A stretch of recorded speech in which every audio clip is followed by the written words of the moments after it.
All right, so let's get started with that flaky, buttery crust. All right, in this bowl here, I've got 1 1/4 cup of all-purpose flour. And we've got 6 tablespoons of ice cold butter and 1 tablespoon of shortening.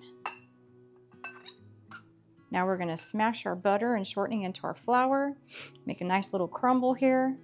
And we don't need to add salt because I'm using salted butter. And yes, I'm old-fashioned and I like to use my fork. But you can use your pastry cutter or your food processor, whatever you like to do. Okay, and here's your butters nice and crumbly into your flour there, and we're ready to add our water, ice cold water. We're going to do about 3 to 5 tablespoons, but we're going to do a little at a time. We're just going to kind of eyeball it. Start a little generous there. Holding the ice back because you don't want that in your pie crust. Just softly stir it around. See, it starts to ball up a little bit, and I like to get a little feel for it. A little bit more.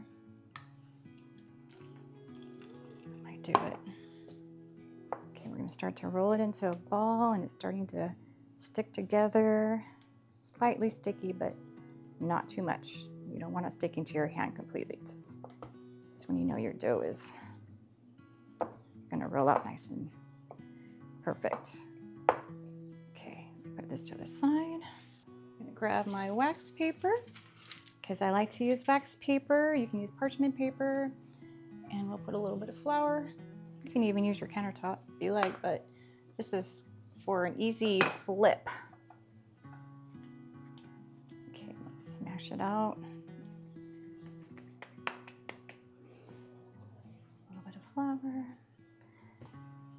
Okay, I like to press it out. I'm gonna move him a little bit in the middle, so when I roll him out, he's gonna be on top of my wax paper. Okay.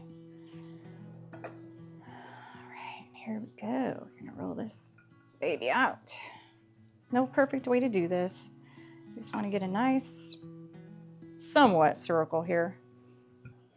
And by the way, I turned my oven on 425 because I'm gonna partially bake it for about 10 minutes.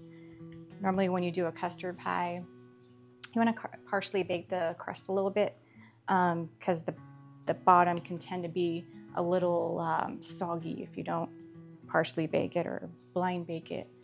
But you can skip that step if you prefer not to do that. Okay, so there we go. I'm gonna just check the size of my pie pan, see if he's gonna be fine when I toss him in there, and yes, he is. So here we go. I just throw it on top of there like that. Some people like to roll their doughs up on their rolling pin, but I just find it easier.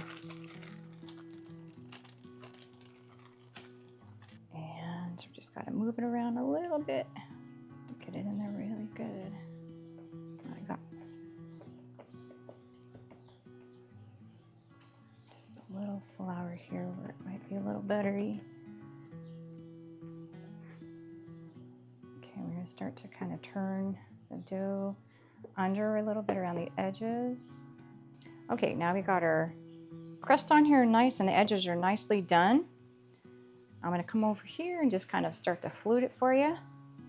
Put your 2 fingers down, press firmly, not too firm. You're going to get your thumb and then just push up. We're going to do this all around the pie and use this back finger to kind of hold it in place.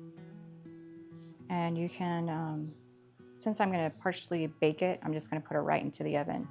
You don't have to put it in the refrigerator. But first, we got to poke some holes in it to let out some of that air.